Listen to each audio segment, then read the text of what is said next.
I started recording this and I didn't have any sound. So I'm going to go back, and you obviously have not heard this, but I've already said it once before. But you weren't here. If a tree falls in a forest and it makes no sound, did it really fall? Okay. Anyways, on number one on your worksheet for the dilated coordinates, if the scale factor is 2, you're going to take each point, like point P. Point P was -5, -6, and you're going to multiply both of these times 2. Okay. If the scale factor is 1.5, like it is on number 7, you're going to multiply each part by 1.5 or whatever the scale factor is. So in this case, it was scale factor of 2. So I multiplied it by 2, multiplied this by 2, and I got my new point.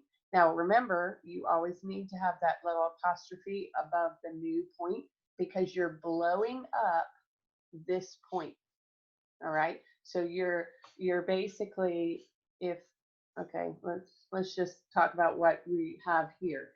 If the point is -5, -6, it would be down here, right? Ish. Okay. If my blown up version, it's going to be down here. So this would be P prime, this is P. Okay, notice it's dilating, it's expanding the points. All right, when you have a fraction, let's look at number 3. Okay, don't get discouraged when it's a fraction. If you have point D, okay, and the scale factor is 1/5. Okay, so basically you're multiplying everything by 1/5. Now D prime, you would multiply -7 times 1/5, and you can't reduce it. If you could reduce it, please reduce it. Okay, you will find on number 6, when you have the scale factor of 1/8, you'll be able to reduce it. I'll go ahead and do one of those in a minute.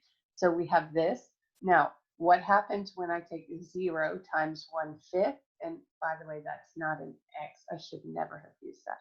That should be a dot, meaning times, but 0 times 1/5 would still keep you at 0. So that would be the D primed form of that one.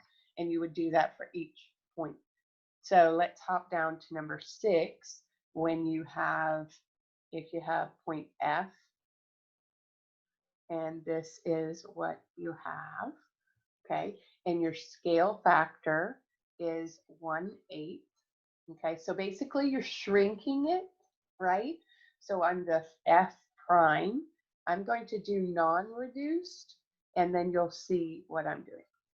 Okay, so we would have this, okay, but you would notice that this could be reduced. So you would want to reduce that before you put in your final answer.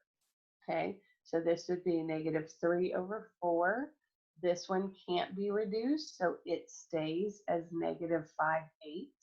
Okay, so you don't want to leave it in the unreduced form. That will be counted off a point or 2 if you don't reduce it. Okay, and how we reduced it was we divided both of those by a common factor of 2. So -6 divided by 2, 8 divided by 2.